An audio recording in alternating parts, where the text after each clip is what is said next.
Hi எல்லோரும் எப்படி இருக்கீங்க? நம்ம இன்றைக்கி ஒரு சூப்பரான சிம்பிளான ஒரு வெண்டைக்காய் பொரியல் தான் பார்க்க போகிறோம். இது செய்கிறது ரொம்ப ரொம்ப சிம்பிள். ஆனால் டேஸ்ட்டு பார்த்திங்கன்னா சூப்பராக இருக்கும்.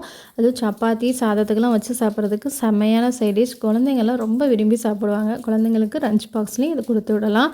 இப்போ இந்த பொரியல் செய்கிறதுக்கு ஒரு கடாயில் 1 டீஸ்பூன் அளவுக்கு நல்லெண்ணெய் சேர்த்துட்டு 1/4 டீஸ்பூன் கடுகு, 1/4 டீஸ்பூன் சீரகம், கொஞ்சம் கருவேப்பிலை, ஒரு சின்ன வெங்காயத்தை பொடி பொடியாக நறுக்கி அதை ஃபஸ்ட்டு லைட்டாக வதக்கிட்டு அதோட 1/4 கிலோ வெண்டைக்காய் வெட்டி வச்சுருக்கேன். அதே இந்த எண்ணெயிலே லோ ஃப்ளேமில் நல்லா வதக்கிக்கலாம். லோ ஃப்ளேமில் நம்ம வழக்கமாக பொரியலுக்கு வதக்குற மாதிரி நல்லா வதக்கிட்டு அது பாதி வெந்ததுக்கப்புறமா அதோட 1/4 டீஸ்பூன் உப்பு, 1/4 டீஸ்பூன் மஞ்சள் தூள், அதுக்கப்புறம் ஒரு 1/2 டீஸ்பூன் அளவுக்கு மிளகாய்த்தூள் சேர்த்து நல்லா லோ ஃப்ளேமில் இதை வேக விட்டுக்கலாம். இப்போ நல்லா வெண்டைக்காய் வெந்ததுக்கப்புறமா ஒரு முட்டையை உடச்சி ஊற்றுங்க.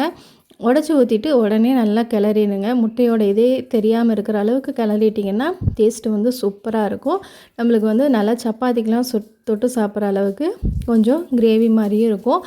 அதனால் நல்லா உடனே இந்த மாதிரி லோ ஃப்ளேமில் வச்சு நல்லா கிளறிடுங்க. அவ்வளோதான், சூப்பரான நம்மளுக்கு வெண்டைக்காய் பொரியல் இல்லை வெண்டைக்காய் சொதி ரெடி ஆயிடுச்சு. இது சப்பாத்திக்கும் ரச சாதத்துக்கெலாம் சாப்பிட்றதுக்கு செம்மையாக இருக்கும். இப்போ முட்டை நல்லா வெந்ததுக்கப்புறமா இதை எடுத்துருவோம். அவ்வளோதான், நம்மளுக்கு சூப்பர் வெண்டைக்காய் பொரியல் ரெடி ஆயிடுச்சு. கண்டிப்பாக இந்த மாதிரி நீங்களும் ட்ரை பண்ணி பாருங்கள். பார்த்துட்டு உங்களோட ஃபீட்பேக்கை கமெண்ட் செக்ஷனில் சொல்லுங்கள். இன்னொரு இன்ட்ரெஸ்டிங்கான வீடியோவில் உங்கள் எல்லாரையும் சந்திக்கிறேன். அதுவரை டேக் கேர், பை பாய்.